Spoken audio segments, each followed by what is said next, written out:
Hi friends. അപ്പോൾ ഇന്ന് November 30 ശനിയാഴ്ച നമ്മൾ ഷാജേട്ടൻ്റെ കൂടെ മിംസ് ഹോസ്പിറ്റലിൽ പോയതാണ്. അപ്പോൾ അവിടെ ഞങ്ങൾ തിരിച്ചിറങ്ങുന്ന നേരം കണ്ടൊരു കാഴ്ചയാണ്. ഭയങ്കര അത്ഭുതമായിട്ട് തോന്നി.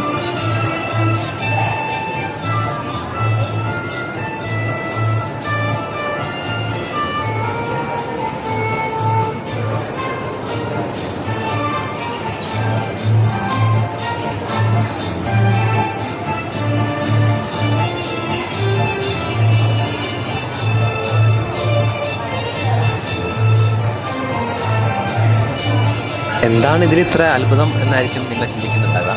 അപ്പോൾ ഇവിടെ എഴുതി വെച്ചിട്ടുണ്ട്, കാഴ്ചയുടെ പരിമിതിയെ കഴിവിൻ്റെ പാരമ്യത കൊണ്ട് അതിജീവിക്കുന്നവർ എന്ന്.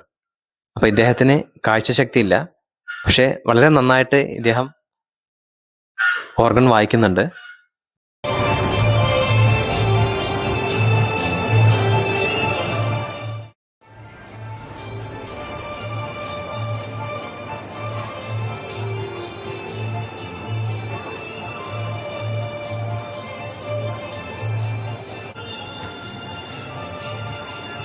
എൻ്റെ കാഴ്ചയിൽപ്പെട്ട ഈ ദൃശ്യം ഞാൻ ക്യാമറയിൽ പകർത്തുമ്പോൾ ഷാജേട്ടൻ അവിടെ മെഡിസിൻ വാങ്ങുകയായിരുന്നു. ഞാൻ അദ്ദേഹത്തെയും എൻ്റെ അടുത്തേക്ക് ക്ഷണിച്ചു. അപ്പോൾ ഞാനിങ്ങനെ പുറത്തേക്ക് പോകുന്ന വഴിയാണ് കണ്ടത് പാട്ട് കേട്ടത്. അപ്പോൾ ഞാൻ ശ്രദ്ധിച്ചത് എവിടെ ഇടുക്കിയാണ് ഇടുക്കിയിലെവിടെയാണ്? ഓക്കെ. എന്നെ വ്ളോഗറാക്കിയത് ഇടുക്കിയാണ്. ഞാൻ എൻ്റെ വർക്കിൻ്റെ ഭാഗമായിട്ട് ഇടുക്കിയിൽ യാത്ര പോയി. ഇടുക്കി വാഗമൺ. അപ്പോൾ അപ്പോൾ അങ്ങനെയാണ് ഞാൻ വ്ളോഗറായി. തീർച്ചയായിട്ടും.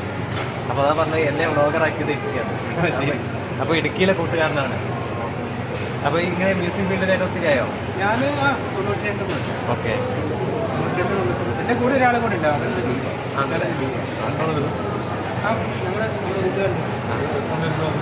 നമ്മൾ 10:30 മുതൽ 3 2 സെഷനായിട്ട് 10:30 മുതൽ 12:30 വരെ.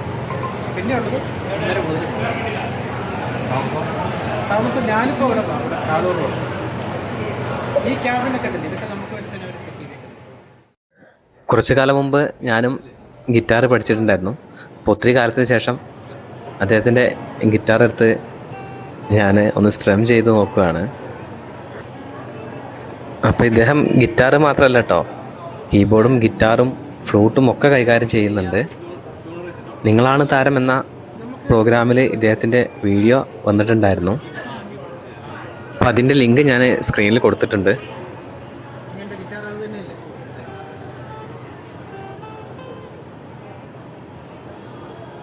ബിജു എന്നാണ് ഈ ഏട്ടൻ്റെ പേര്.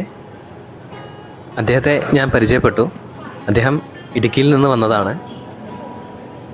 കാഴ്ചയുണ്ടായിട്ട് എവിടെയും എത്തിപ്പെടാത്ത ഈ സമൂഹത്തിൽ കാഴ്ചയുടെ പരിമിതി മൂലം സംഗീത ലോകത്ത് ഒത്തിരി ഉയരങ്ങളിലെത്തിയ കലാകാരനാണ് ഇദ്ദേഹം. നല്ല സൗണ്ട് അല്ലേ അല്ലേ? കണ്ടോ അതിൻ്റെ ആ ഒട്ടയും പോകുന്നത് കണ്ടോ? ഇലക്ട്രിക് ഗിറ്റാർ പോലെ അതിൻ്റെ ഒട്ടയും നല്ലതായിട്ട് പോകും. അപ്പോൾ ഇതുപോലെ ഒത്തിരി കലാകാരന്മാർ നമ്മുടെ ചുറ്റുമുണ്ട്. അപ്പോൾ നമ്മൾ അവരെ തിരിച്ചറിയാതെ പോകരുത്. ഇതുപോലെയുള്ള സംഗീതങ്ങൾ നമ്മൾ ആസ്വദിക്കുക, കാരണം അവർക്കതൊരു വലിയ മുതൽക്കൂട്ടാവും. അങ്ങനെ ഞങ്ങൾ അവിടെ നിന്ന് ഇറങ്ങി. പിന്നെ നേരെ പോയത് മിംസിൽ തന്നെ അവരുടെ കഫേ സെക്ഷനിലാണ്. നല്ല ഒരു ആംബിയൻസ് ആട്ടോ ഇവിടെ ഈ കഫേയിൽ. അങ്ങനെ ഞങ്ങൾ അവിടെ നിന്നൊരു ജ്യൂസൊക്കെ കഴിച്ചു. എന്നിട്ട് പിന്നെ ഞങ്ങൾ നേരെ പോകുന്നത് ലുലു മാളിലേക്കാണ്. അപ്പോൾ ഷാജേട്ടൻ്റെ മകൾക്ക് എന്തൊക്കെയോ പർച്ചേസ് ചെയ്യാനുണ്ട്. അപ്പോൾ മകളും മകനും ഷാജേട്ടനും ഞാനുമായിട്ട് ഇതാ ലുലുവിലാണ് ഇപ്പോൾ ഉള്ളത്.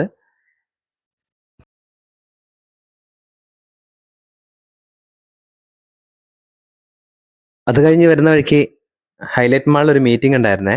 അപ്പോൾ ഞങ്ങളവിടെ നേരെ ഹൈലൈറ്റ് മാളിൻ്റെ ബിസിനസ് സെക്ഷനിൽ ചെന്നു. അപ്പോൾ ഇവിടെയാണ് മീറ്റിംഗ്.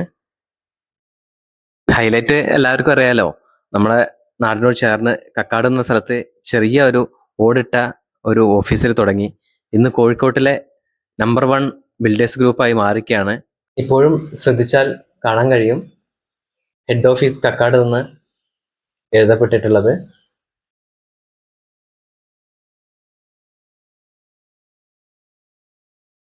അങ്ങനെ മീറ്റിംഗ് ഒക്കെ കഴിഞ്ഞ് ഹൈലൈറ്റിൽ നിന്ന് ഇറങ്ങുവാണ്.